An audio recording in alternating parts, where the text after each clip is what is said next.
Vamos con las perlitas de crisis hiperglicémicas, ya, y hipoglucemia, unas poquitas palabras. En general es una pregunta fija, ya, así que hay que saberse bien esto, solamente las perlitas, ya. Vamos con las perliñas, con las perlitas. Son preguntas seguras, ya, porque la cetoacidosis es un tema que le gusta mucho a los internistas. Es como un tema como que hay que saber muy bien, porque es como por ejemplo un hipotiroidismo, que hay que saber todo de hipotiroidismo, hay que saber todo de cetoacidosis, ya. Así que es un tema que hay que aprenderse bien. Ya, cetoacidosis, ¿cómo se puede preguntar? Yo creo que va a ser un paciente joven, o bueno, en general igual se ve esto, no es como que yo crea, sino que es conocimiento, ¿cierto?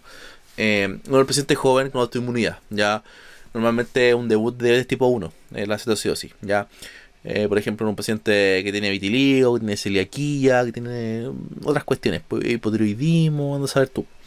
Antecedentes de autoinmunidad, ¿ya? O bien en una diabetes tipo 2 muy mal cuidada, que se infectó principalmente y está muy estresado ese paciente como fisiológicamente, hizo una diabetes, una CAD, ¿ya? Pero es raro, es más raro. Suele ser en un diabetes tipo 1 el síndrome hiperosmolar suele ser tipo 2, ¿ya? Pero eso.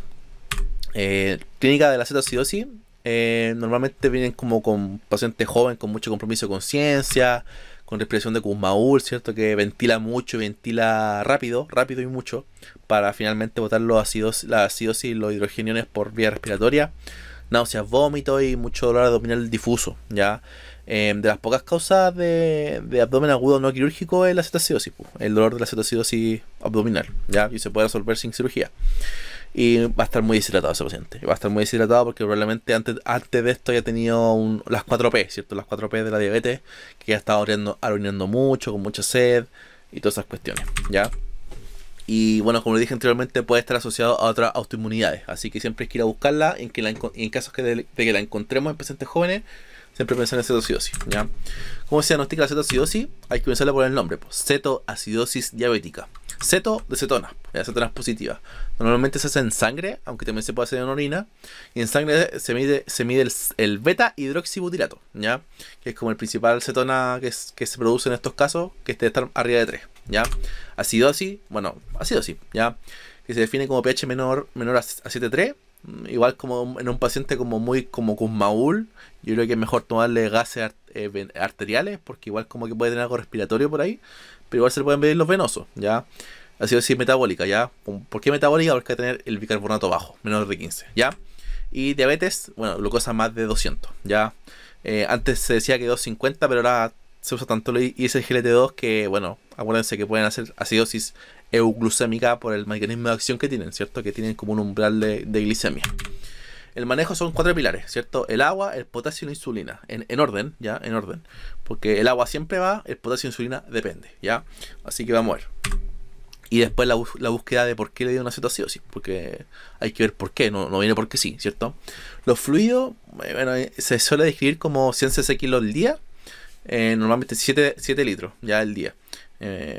Obviamente personalizado según el tipo de paciente, ¿cierto? Pacientes añosos, IC, insuficiencia cardíaca, se les pasa menos, ¿ya?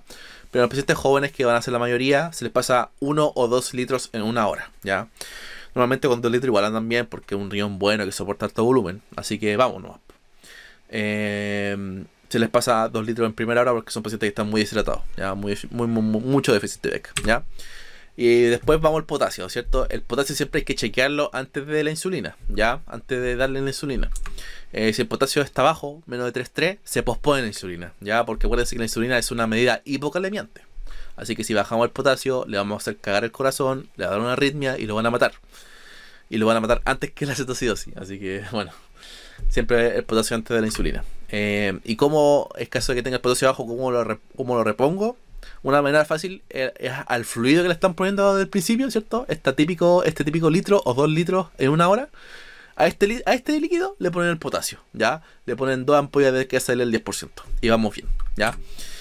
Ahí a la hora se le suele pedir de nuevo. Si normalizó, o sea, está entre 3,3 y 5,3 o 5,2, igual se le pasa el potasio, pero ahí ya también le damos la insulina, ¿cierto? Igual se le pasa potasio que tenga potasio normal, ya igual se le pasa, porque acuérdense que la insulina baja el potasio, ¿ya? Igualmente 2 ampollas en el fluido, ¿ya? En el fluido que se le ponga, en el litro, los 2 litros que se le estén poniendo al paciente, en goteo, ¿ya?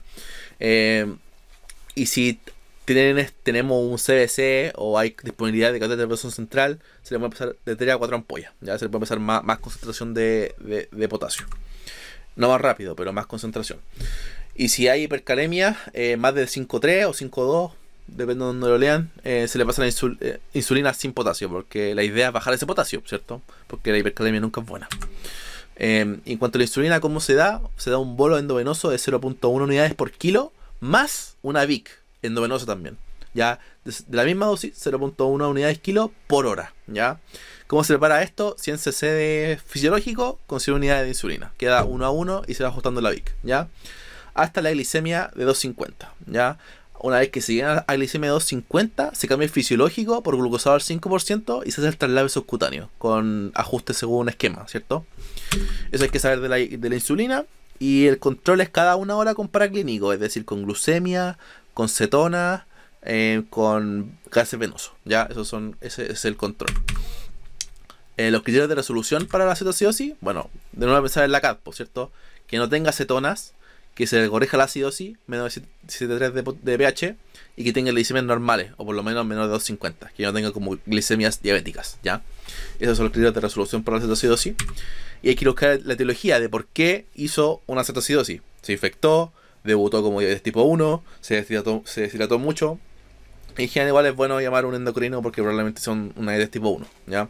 Hay que pedirle todo el plan anticuerpos, antilote, todas esas cuestiones, ¿ya? Así que eso. En cuanto al hiperosmolar, que hay que saber que va a ser como un paciente adulto mayor que no come o no toma agua por muchos días. Usualmente como ancianitos adultos mayores como en situación de abandono, ¿cachai? Que están solitos y la pasan pésimo, se controla muy mal la diabetes y todo eso, ¿ya? Y en general son glicemias muy altas, son glicemias altísimas, más de 600 con hiperosmolaridad, pues, como dice el nombre, ¿cierto? Hiperosmolar, hiperglicémico, ¿ya? Hiperosmolar y glicemias muy altas, ya más de 320 de osmolaridad. Y la cetoacidosis no tiene hiperosmolaridad, ojo con eso. Sin cetonas ni acidosis, ya. La clínica más larvada puede ser como de días a semanas hasta. Y la cetoacidosis, acuérdense que es más aguda, ya. Y aquí aún tienen un poquito de insulina en los pacientes, así que suelen soportar un poquito más. Y usualmente son diabetes tipo 2 que no tomaron mucha agua por muchos días, no comen o no toman agua o se infectaron. ¿Ya? También hay que ir a buscar la infección. Así que hay que pedirle un PCR a esos pacientes y un hemograma. ¿Ya? Manejo del hiperosmolar en general es más agua pero menos insulina. En general es el doble de agua con la mitad de insulina. Eso hay que acordarse. Versus la cetoacidosis. ¿Ya? Suelo fisiológico es lo mismo que antes. De 100 a 200 cc por kilo día. De 7 a 14 litros día, usualmente 14 días es mucho volumen. Lo malo es que al ser adultos mayores soportan menos volumen, así que hay que tener mucho ojo con eso. Pero legalmente es 14 litros por día, eso es legalmente, ¿ya? Y la insulina que hay que saber que es la mitad de insulina y se deja sin bolo, así que hay que dejar la VIC endovenosa con la mitad de la dosis, 0,05 unidades por kilo, ¿ya? Ir ajustando hasta la normalización de la glicemia y pasarle el glucosado, ¿cierto? Igual que la cetoacidosis. Y se busca la etiología igualmente, ¿cierto? Se busca la etiología y hay que hacer los controles cada 1 hora con los paraclínicos, igual que la cetoacidosis, ¿ya? Probablemente se infectó o, francamente, si no está infectado, no tomó agua por muchos días o no comió por muchos días, ¿ya? Y la resolución, glicemia menor a 300. Ese es el criterio de resolución del hiperosmolar, ¿ya? Y en cuanto a hipoglicemia, algo cortito. Glucosa menor de 54 en sano, perdón por eso, se me fue, para los TOC. Menor de 70 en diabético, ¿ya? Hay que tener en cuenta que la hipoglicemia es hasta más mortal que la hiperglucemia. Ojo con eso. Así que ojo con la hipoglicemia en los diabéticos. Y se caracteriza por la tirada de Whipple, que es como síntomas de hipoglicemia, que los tenemos acá, ¿cierto? La sintomatología adrenérgica que va primero, es como mucho taquicardia, sudoración, muy adrenérgico, y después cuando sigue bajando, medio neurológico, ya que viene a ser como el compromiso de conciencia, el coma, convulsiones, etcétera, ¿ya?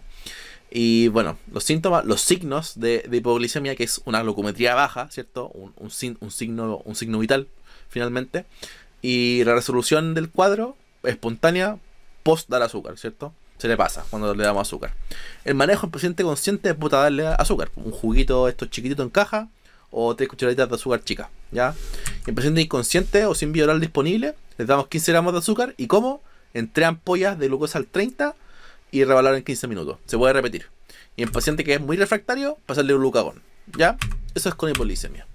Y si es por ejemplo, por glibenclamida, una hipoglicemia por glibenclamida, hay que hospitalizarlo, porque la glibenclamida, aunque usted reponga el azúcar y vaya bien, le va a seguir bajando el azúcar, porque la glibenclamida dura muchas horas en el cuerpo, dura de 2 a 3 días. Entonces hay que dejarlo hospitalizado y ir revaluándolo todo el rato. Así que eso hay que saber glibenclamida o mal uso de la insulina, idealmente hospitalizarlo y mejorar el manejo, porque la glibenclamida es un manejo de dinosaurio, ¿ya? Y eso.